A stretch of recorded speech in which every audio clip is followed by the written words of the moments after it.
ఇది రాజకీయ యాత్ర కాదు, దైవ సంకల్పం. దేవుడుకు మొక్కుకున్న మొక్కు, దేవుడు నాకు ఇచ్చిన నా కోరికను తీర్చినందుకు ఆయన మొక్కును రుణం తీర్చుకోవటమే. దయచేసి ఇది రాజకీయ యాత్ర కాదు, ఏ రాజకీయ పార్టీలకు సంబంధం లేదు. ఇది నేను అభిమానంతో ఎంకన్న కొండకు ఇక్కడి నుంచి నడిచి వెళ్తున్నా. ముఖ్యంగా నాకు జన్మనిచ్చిన నా తల్లిదండ్రులకు, నాకు బతుకునిచ్చిన నా షాద్నగర్ గడ్డకు, 4.5 దశాబ్దాల కిందట ఈ ఊర్లో అడుగుపెట్టాం. మామూలు కుటుంబంగా అడుగుపెట్టిన మాకు ఈ స్థాయి, ఈ స్టేటస్, ఈ అంతస్తు ఇచ్చిన ఈ షాద్నగర్ గడ్డ ఈ ప్రపంచంలో నాకు ఎంత ఇష్టమైన గడ్డ. అలాగే నా జీవితానికి అర్థం చెప్పి నేనున్నాను అని నన్ను ముందుకు నడిపించిన నా దైవ సమానులు పవన్ కళ్యాణ్ గారికి ఈ సందర్భంగా ఇంకొకసారి హృదయపూర్వక కృతజ్ఞతలు తెలియజేసుకుంటూ నా అడుగు ముందుకేస్తున్నాను. ఇది విచిత్రమో దైవ నిర్ణయమో నాకు తెలీదు. నేను హైదరాబాద్ మెగాస్టార్ చిరంజీవి గారిని చూద్దామని పోయా. ఫస్ట్ ఆయన హీరోగా నటించిన సినిమా నా థియేటర్లో ఆడుతుంది. ఈరోజు ఇక్కడ సంకల్ప యాత్ర మొదలు పెడుతున్నా. ఎందుకంటే నాకు అదృష్టం ఏమిటి, ఇది సంకల్పం. ఓ రోజు ఉదయాన్నే 4 గంటకి 4:30కి నేను నిద్రలేసే అలవాటు. లేవంగానే నా ఫోన్ చూస్తే నంద్యాలలో చంద్రబాబు నాయుడు గారు అరెస్ట్ చేస్తున్నారు అని చెప్పారు. షాక్ అయిపోయాను. ఇదేంద్రా నాయన చంద్రబాబు గారిని అరెస్ట్ చేయటం అని. నేను అనుకున్నాను చంద్రబాబు గారిని గుంటూరు తీసుకొస్తారు, అక్కడ బెయిల్ ఇస్తారు. బెయిల్ ఇచ్చినాక ఒక నాయకుడు 15 ఏళ్ల పాటు ముఖ్యమంత్రిగా చేసిన మహోన్నత వ్యక్తి, 40 ఏళ్ల సుదీర్ఘ రాజకీయ జీవితం కలిగిన వ్యక్తి, ప్రపంచవ్యాప్తంగా తెలుగు వాడికి గుర్తింపు తీసుకున్న మహోన్నత శక్తి ఆయనకి ఎందుకు జరుగుద్దులే అనుకున్నాను. సాయంత్రం వరకు ఆ నిద్రాహారాలు మాని చూస్తూ ఉన్నాను, ఎప్పుడు వస్తుందా అని. రాంగాలే ఆయన జైలుకి పంపిస్తున్నామన్నారు. అప్పుడు కూడా మనసును చంపుకున్నాను. రాజమండ్రి జైల్లోకి వెళ్ళే లోపు డెఫినెట్గా సార్కి బెయిల్ వస్తుంది, ఏం కాదు, ఇది కూడా ఆయనకి కూడా తెలుగు ప్రజలకు తెలుస్తుందిలే, ఇది నిజమేంటో అబద్ధమేంటో అనుకుంటూ ఉండగానే లోపలికి వెళ్ళారు. 1వ రోజు, 2వ రోజు, 3వ రోజు, 4వ రోజు, అలా రోజులు గడుస్తున్నాయి. సార్ బయటికి రావట్లేదు. లోపల ఏం చేస్తున్నారని చిన్న టెన్షన్, చిన్న భయం స్టార్ట్ అయింది. ప్రతిరోజు ప్రతి క్షణం ఈయన ఎప్పుడు బయటకు వస్తారా అంటూ ఉండేవాడు. ప్రతిరోజు నేను అందరితో మాట్లాడుతూ ఉంటే నేను ప్రతిరోజు వాయిదా ఉన్నప్పుడల్లా సుప్రీంకోర్టుకి వెళ్ళటం జరిగేది. ఎందుకు? అందరికంటే ఆ తీపి వార్త, ఆ మంచి వార్త, సార్కి బెయిల్ వచ్చింది అన్న మాట నేనే వినాలి ఫస్ట్ అన్న స్వార్థంతో ప్రతిరోజు ఢిల్లీ వెళ్ళి కూర్చుంటూ ఉండేవాడిని. ఢిల్లీ వెళ్ళి కూర్చుంటే ఒకరోజు కంపల్సరీ ఈయనకి బెయిల్ వస్తుంది, అందరూ హ్యాపీగా ఉండండి అందరూ అనుకోవటం జరిగింది. మాట్లాడుకున్నాం. ఆ రోజు మా శివాజీకి చెప్పాను, శివయ్య ఈసారి సార్కి బెయిల్ వచ్చేస్తుంది, ఇంకా హ్యాపీ, ఇంకా ఏం కాదంటే మనాడు అన్న రోజు మా వాడు నీది యథార్థవాదే లోక విరోధి, వాడు యథార్థాలు మాట్లాడతాడు కాబట్టి మా తమ్ముడు ఎప్పుడు లోకానికి విరోధి అవుతుంటాడు. ఎవరు ఏమనుకున్నా, ఎవరు ఎన్ని అనుకున్నా, ఏదనుకున్నా మా వాడు స్టైల్ మారదు, మా వాడు పందా మారదు. ఇది ఏం చెప్పిందో అదే మాట్లాడతాడు. మనస్సాక్షినే మాట్లాడే వ్యక్తి శివాజీ నేను మాట్లాడుకున్నాను. ఎల్లంగాలే జడ్జి గారి ముందు కూర్చున్నాను. సార్ది వచ్చింది, బెయిల్ వస్తుంది, 1 గంటలో సార్ బెయిల్కి వచ్చేస్తుంది, హైదరాబాద్ వెళ్ళిపోతే ఆనందం చూస్తే ఆ గౌరవ న్యాయస్థానంలో ఆ జడ్జి గారు ఒకటే మాట అన్నారు, ఇది నాట్ బిఫోర్ మీ అని ఫైల్ పక్కన పడేశారు. గుండె జారిపోయింది. అప్పటికే దాదాపు 43 రోజులు 42 రోజులు అయిపోయింది. ఇంకెప్పుడు బెయిల్ వస్తుందని చిన్న భయం స్టార్ట్ అయింది. నడుచుకుంటూ బయటకు వచ్చాను. ఆకాశం వైపు చూశాను. 7 కొండల వాడు కనపడ్డాడు. అయ్యా మానవ మాత్రులు ఇది చేసే పనిలా కనిపిస్తలేదు, 7 కొండల వాడా చంద్రన్నని ప్రాణాలతో బయటికి తీసుకురా. భగవంతుడు సాక్షిగా చెప్తున్నా, చంద్రన్నను బయటకు ప్రాణాలతో తీసుకురా.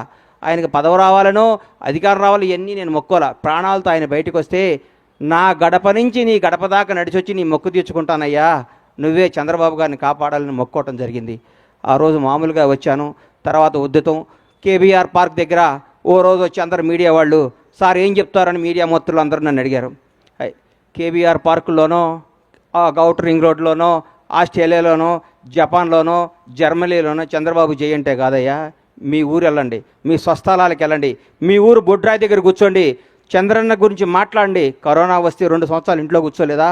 నెల రోజుల పాటు మనకి బతుకునిచ్చిన చంద్రబాబు నాయుడు గారి కోసం మనం నెల రోజులు కష్టపడలేమని ఉద్యమాన్ని తెలరేపితే సోదరిమణులు ఆ రోజు ఐటీ పీపుల్స్ అందరూ, మన తేజస్విని కానీ ఆ టీం అందరూ కానీ, మా శివాజీ కానీ, మేము అందరం ఒక టీంగా వచ్చి గచ్చిబౌలిలో ఆ రోజు అద్భుతమైన జరిగి భగవంతుడి దయ వల్ల, 7 కొండల వాని ఆశీస్సుల వల్ల, దైవ సంకల్పంతో 52వ రోజు మహానేత, తెలుగు జాతి గర్వించదగ్గ తెలుగు బిడ్డ నారా చంద్రబాబు నాయుడు గారు బయటకు వస్తుంటే నాలో టెన్షన్, ఏ విధంలో ఉన్నారో, లోపల ఎట్లున్నారో, 52 రోజుల పాటు ఎలా కుంగిపోయి ఉన్నారని బయటకు వస్తుంటే జూలు పడిచిన సింహంలాగా, తెలుగువాడి గర్వంలాగా, తెలుగువాడు తేజస్సులాగా, ఎస్ నేనున్నా, ఈ జైళ్ళు, ఈ వ్యక్తులు, ఈ కుతంత్రాలను నేను చేయలేవు, తెలుగు ప్రజల కోసం నేనున్నాని అని అడిగేస్తుంటే ఆ ఉత్సాహంతో ఉర్రెక్కింది. ఆ రోజు నుంచి చంద్రన్న నీలాంటోడు తెలుగు జాతికి కావాలి కదా మొక్కొని ఆ మొక్కు తీరడానికి అడిగేస్తున్నాను. ఇది రాజకీయ యాత్ర కాదు, ఇది దయచేసి రాజకీయంగా కానీ కాంట్రవర్సీగా చూడొద్దని చేతులెత్తి నమస్కరిస్తూ మీకు తెలియజేసుకుంటూ ఈ యాత్ర విజయవంతం కావాలని, ఈ యాత్ర ద్వారా ఏడుకొండలవాడు ఆశీస్సులు పొందాలని, నాతో పాటు నా అడుగు ప్రతి చంద్రబాబు అభిమాని అడుగుది, ప్రతి తెలుగువాడి అభిమానం అడుగుది. ఈ అడుగు నాది కాదు, ఈ కోట్ల మంది తెలుగు ప్రజలు అడుగుది. జై చంద్రబాబు. ఈ అవకాశం ఇచ్చిన ఏడుకొండల స్వామికి, నాకు సహకరించిన నా షాద్నగర్ ప్రజలందరికీ హృదయపూర్వక ధన్యవాదాలు తెలియజేసుకుంటూ మీ సహాయ సహకారాలు, మీ అభిమానం, మీ ఆశీస్సులు ఉండాలని కోరుకుంటూ సెలవు తీసుకుంటున్నాను. Thank you. Thank you very much sir. మరి బండ్ల గణేష్ గారి సంకల్ప యాత్ర ఇక్కడ ఈ షాద్నగర్లోని పరమేశ్వర థియేటర్ దగ్గర నుంచి మొదలై మళ్ళీ తిరుమల దగ్గర ఆగుతుంది. సో ఈ సంకల్ప యాత్ర ఎగ్జాక్ట్గా ఇప్పుడు 9/1 మొదలైతే.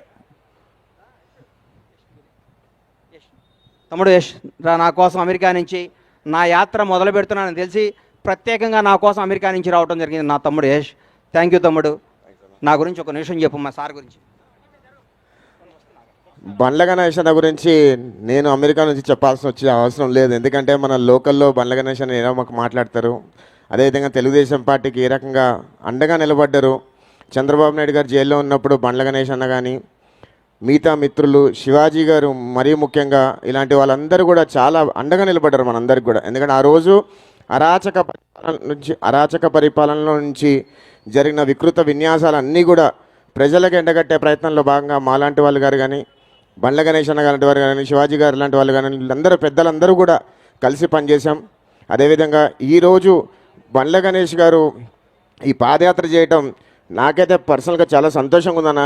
ఎందుకంటే ఏ స్వార్థం లేకుండా ఎప్పుడు ఎవరు తలుపు తట్టినా సరే ఏదో రకంగా సాయం చేసే వ్యక్తి బండ్ల గణేష్ గారు. అదేవిధంగా ఆయన బండ్ల గణేష్ గారు అనే కంటే కూడా నాకు అన్నగా చాలా బాగా పరిచయం. ఎప్పుడు అమెరికా వచ్చినా సరే కలిసి తిరిగే రోజులు ఇప్పుడు మర్చిపోలేనా. Thank you so much for this invitation. But good luck. ఖచ్చితంగా మీతో మీ పాదయాత్రలో మేము కూడా ఎక్కడో దగ్గర కలిసి ప్రయాణం చేస్తాం ఖచ్చితంగా. నేను 6th వెళ్తున్నాను, but meanwhile I will also be there. Thank you. Thank you. Thank you so much sir. ఇప్పుడు బండ్ల గణేష్ గారిని సాల్వాతో సత్కరిస్తున్నారు. అలాగే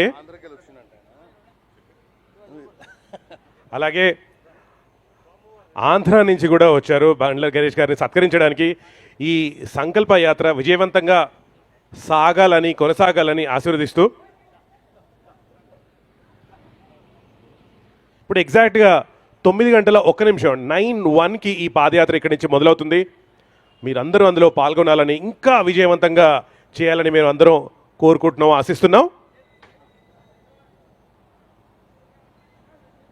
ఈ కార్యక్రమాన్ని మనకింత చక్కగా అందజేస్తున్నారు షో టైమ్ ఎంటర్టైన్మెంట్స్ రవి గారు. Thank you very much sir.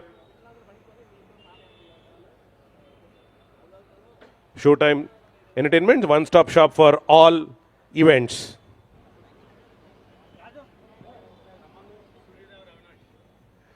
Khammam నుంచి సూర్యదేవర అవినాష్ గారు కూడా ఇక్కడికి విచ్చేశారు. Thank you very much sir. ఈ కార్యక్రమం విజయవంతం అవ్వాలని బోల్డంతమంది ప్రముఖులు, పెద్దలు వచ్చి గణేష్ గారిని ఆశీర్వదించడం మనం చూస్తున్నాం.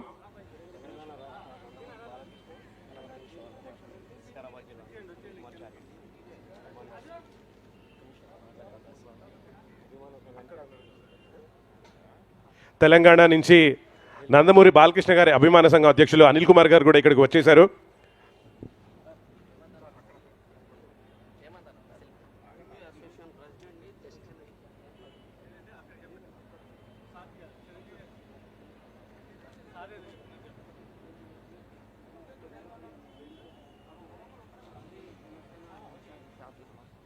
షాద్నగర్ జనసేన ఇన్ఛార్జ్, అలాగే చిరంజీవి గారి అభిమాన సంఘం, షాద్నగర్కి సంబంధించిన రాజు నాయక్ గారు ఇక్కడ ఉన్నారు సార్.